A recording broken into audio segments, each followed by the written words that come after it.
Hello, future hackers. In this video, I'm going to explain the classification of attacks, also known as the Cybersecurity attack taxonomy. Cybersecurity is all about protecting information and systems from attacks.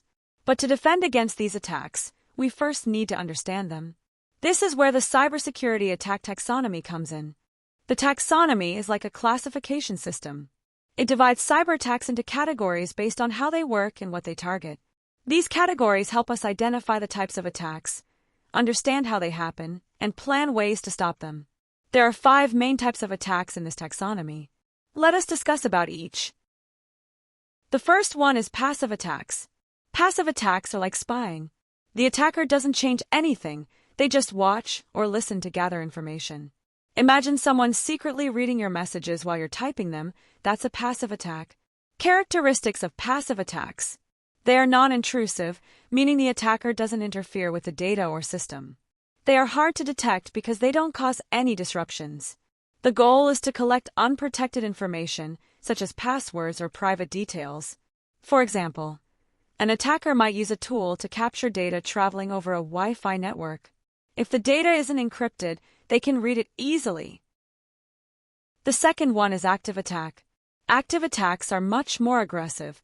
Here, the attacker directly interferes with the system.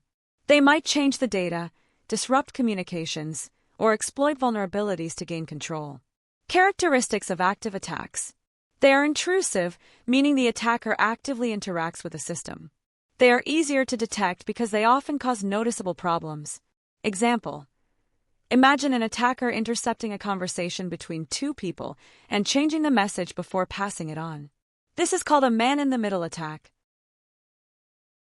Third is close-in attack. Close-in attacks happen when the attacker is physically near the target. These attacks often involve touching the system or using nearby devices to gather information. Characteristics of close-in attacks. The attacker needs to be close to the system. They take advantage of physical vulnerabilities like unattended computers or poorly secured devices. Example: someone might look over your shoulder while you're entering your password. This simple act, called shoulder surfing, is a close-in attack. Insider attacks. Insider attacks are carried out by people who already have access to the system. These people are trusted users like employees who misuse their permissions to harm the organization. Characteristics of insider attacks. They involve trusted individuals with authorized access. They exploit the trust and privileges given to insiders. Example: an employee might leak confidential company data or delete important files out of anger or for personal gain. The next one is distribution attacks. Distribution attacks target products before they reach the end user.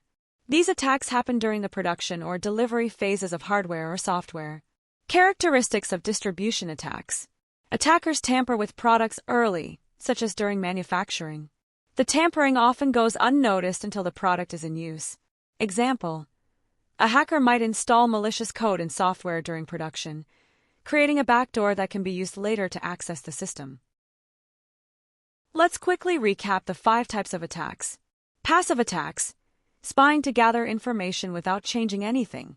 Active attacks, disrupting or interfering with systems to cause harm. Close-in attacks, being physically near the system to exploit it. Insider attacks, misusing trust and access from within the organization. Distribution attacks, tampering with products during production or delivery. Defense strategies, protecting against attacks. Encryption, encrypting data ensures it's unreadable to unauthorized users, even if intercepted. It keeps sensitive information safe during transmission. Monitoring, continuously tracking system activity to detect unusual behavior or potential threats, allowing for quick responses.